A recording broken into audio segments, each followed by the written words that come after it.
নমস্কার, আশা করি সকলেই খুব ভালো আছেন। আজকে নিয়ে এসেছি নতুন একটি রেসিপি, কাড়ান ছাতু রেসিপি।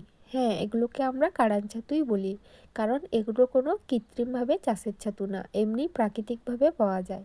আর এখানে আমি ঝিঙে আলু লম্বা করে কেটে নিয়েছি এবং ছাতুগুলোকে ভালো করে পরিষ্কার করে ধুয়ে তারপরে কুচি করে কেটেছি।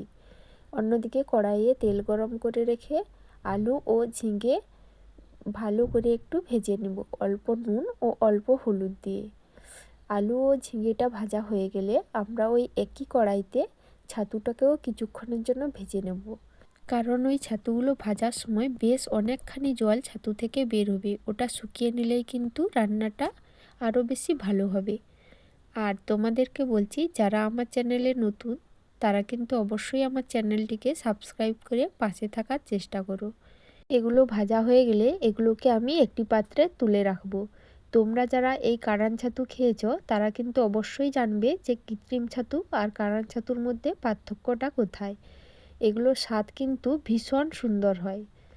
আর সত্যি বলতে এগুলো থাকলে কিন্তু ভাতের সঙ্গে মাছ মাংস কোনো কিছুই লাগবে না। এরপর আমি কড়াইতে বেশ কিছুটা তেল দিয়ে তার মধ্যে গোটা দারুচিনি, গোটা লঙ্কা, গোটা জিরে দিয়ে একটুখানি ভেজে নিয়ে এখানে দিয়ে দেব কুচিয়ে রাখা দুটো পেঁয়াজ। পেঁয়াজটাও ভালো করে ভাজতে হবে, 1 থেকে 2 মিনিট ভালো করে ভেজে পেঁয়াজটা যখন লাল লাল হয়ে যাবে তখন এর মধ্যে আমি দেব 1 চামচ আদা বাটা, 1 চামচ রসুন বাটা দিয়ে আবারও ভালো করে ভাজবো যাতে আদা রসুনের গন্ধটা চলে যায়। তোমরা কিন্তু এক্ষেত্রে সবসময় খেয়াল রাখবে, যখনই কোনো রান্নায় আদা রসুন বাটা ব্যবহার করবে ওটাকে কিন্তু ভেজে নেওয়ার, তার কারণ ভেজে নিলে কিন্তু রান্নাটাও ভালো হয়। এরপরে আমি অল্প জল দিয়ে তার মধ্যে দেব লঙ্কার গুঁড়ো, হলুদ গুঁড়ো দিয়ে ভালো করে 1 থেকে 2 মিনিটের জন্য মশলাটাকে ভেজে নেব, যাতে মশলা থেকে পুরোপুরি তেল ছেড়ে যায়।